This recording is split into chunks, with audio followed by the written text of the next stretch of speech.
ইতিহাসের সূচনার ক্ষেত্রে তিনটা প্রেক্ষাপট আছে। প্রথম প্রেক্ষাপট হলো হযরত ওমর ফারুক রাদিয়াল্লাহু তাআলা আনহু এর খেলাফতকালে ওমর রাদিয়াল্লাহু তাআলা আনহু এর কাছে এক ব্যক্তি অপর ব্যক্তির ঋণ আদায়ের তারিখের একটা চিঠি আসলো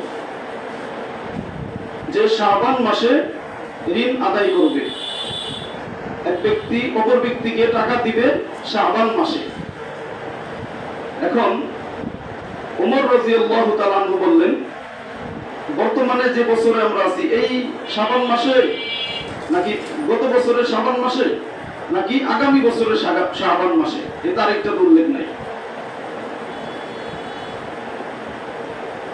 একটা প্রেক্ষাপট।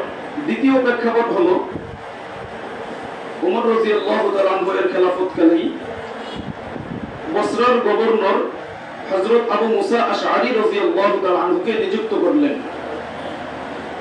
হযরত ওমর ফারুক রাদিয়াল্লাহু তাআলা আনহু এর থেকে বসরায় আবু মুসা আশআরী রাদিয়াল্লাহু তাআলা আনহু এর নিকট যখন চিঠি পাঠানো হলো, আবু মুসা আশআরী রাদিয়াল্লাহু তাআলা আনহু বললেন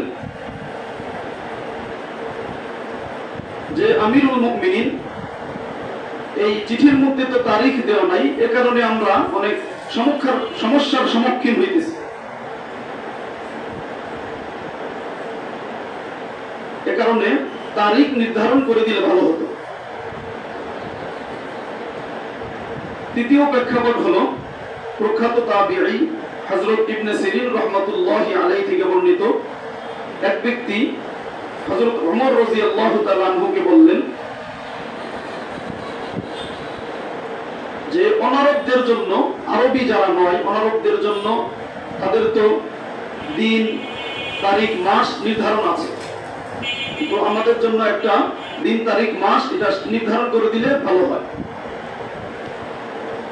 এই প্রেক্ষাপটে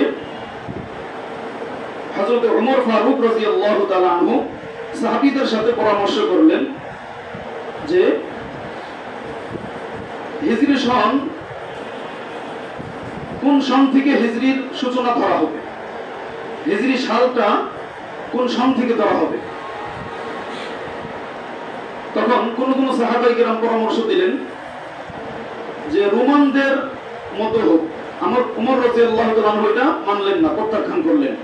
কোন কোন সাহাবী বললেন যে নবীজি সাল্লাল্লাহু আলাইহি ওয়াসাল্লামের যখন ইন্তিকাল হয়েছে ওই ইন্তিকাল থেকে হিজরি সন ধরা হোক।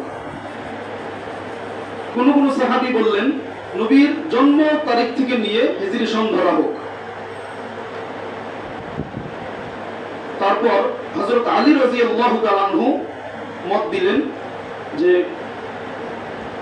নবীজি সাল্লাল্লাহু আলাইহি সাল্লাম যখন হিজরত করেছেন হিজরতের থেকে আমাদের সালটাকে ধরা হোক, হিজরি সন ধরা হোক। তখন হযরত ওমর রাদিয়াল্লাহু তাআলা আনহু হযরত আলী রাদিয়াল্লাহু তাআলা আনহু এর মতটাকে গ্রহণ করলেন।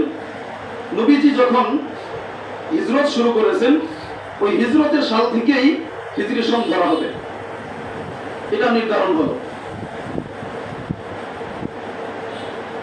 এখন প্রশ্ন হয়, একটি প্রশ্ন ও তার জবাব। প্রশ্ন হলো নবীজি সাল্লাল্লাহু আলাইহি ওয়াসাল্লাম রবিউল আউয়াল মাসের 12 তারিখে হিজরত করে মদিনা মুনাওয়ারায় কুবা নামক স্থানে তিনি পৌঁছেছিলেন। তাহলে যেহেতু নবীর হিজরত থেকে নিয়ে সাল ধরা হয়েছে, ওই হিসেবে মাস, হিজরতের যে মাসটা আছে মাসটা রবিউল আউয়াল মাস ধরলেই উচিত ছিল, রবিউল আউয়াল মাসটা ধরা উচিত ছিল। কিন্তু কেন রবিউল আউয়াল মাস ধরা হলো না? এই প্রশ্নের উত্তর হলো জিলহজ মাসের পরের মাসই হলো মুহররম মাস। তো জিলহজ মাসে যখন হজ শেষ করে সাহাবায়ে কেরাম যখন মদিনায় আগমন করলেন, কোন কোন সাহাবায়ে কেরাম হুজুরের হাতে বাইআত গ্রহণ করতেছেন, তখন নবীজি সাল্লাল্লাহু আলাইহি ওয়াসাল্লাম হিজরতের আদেশ করলেন যখন সাহাবায়ে কেরাম হিজরত করা শুরু করে দিয়েছেন, তখন দেখা গেছে যে মুহররম মাসে হিজরতটা মুহররম মাসে পড়ে গিয়েছে। সকল সাহাবায়ে কেরাম হিজরত করেছেন মুহররম মাসে, কিন্তু নবীজি সাল্লাল্লাহু আলাইহি ওয়াসাল্লাম হযরত আবু বকর সিদ্দিক রাদিয়াল্লাহু তাআলা আনহু ও হযরত আলী রাদিয়াল্লাহু তাআলা আনহু এই মুহররম মাসে হিজরত করেন নাই, বরং এরা রবিউল আউয়াল মাসে পরবর্তীতে হিজরত করেছেন।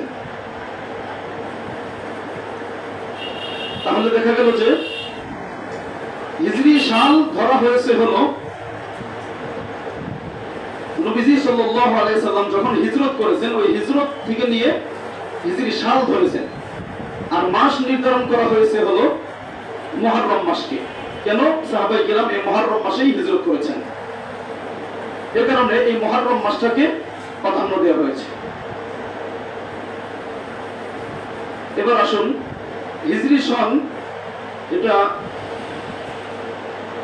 হিজরি সন জানার বিধান কি?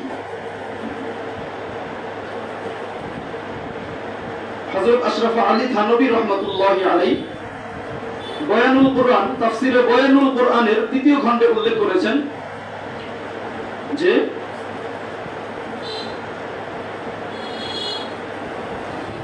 চাঁদের হিসাবে চাঁদ কেন্দ্রিক, চাঁদকে হিসাব করে শরীয়তের অনেক বিধিবিধান সম্পর্কিত। এর সাথে চাঁদের হিসাবের সাথে শরীয়তের অনেক বিধিবিধান সম্পর্ক আছে। এ কারণে এই হিজরি সন, তারিখ এগুলো জানা ফরজে কিফায়া। মানে সারা পৃথিবীর কেউ যদি এই আরবি হিজরি সন, আরবি তারিখ, মাস এগুলো যদি হিসাব না রাখে, তাহলে সারা পৃথিবীর সকল মানুষ গুনাহগার হবে। কিন্তু যদি কিছু সংখ্যক মানুষ এই আরবি সন, তারিখ হিসাব রাখে, তাহলে সকলে গুনাহ থেকে বেঁচে যাবে। তাহলে গুরুত্বপূর্ণ একটা বিষয় হলো এই আরবি হিজরি সন জানা, তারিখ জানা। কারণ শরীয়তের অনেক বিধিবিধান এই আরবি মাসের সাথে, চন্দ্রের হিসাবের সাথে সম্পৃক্ত।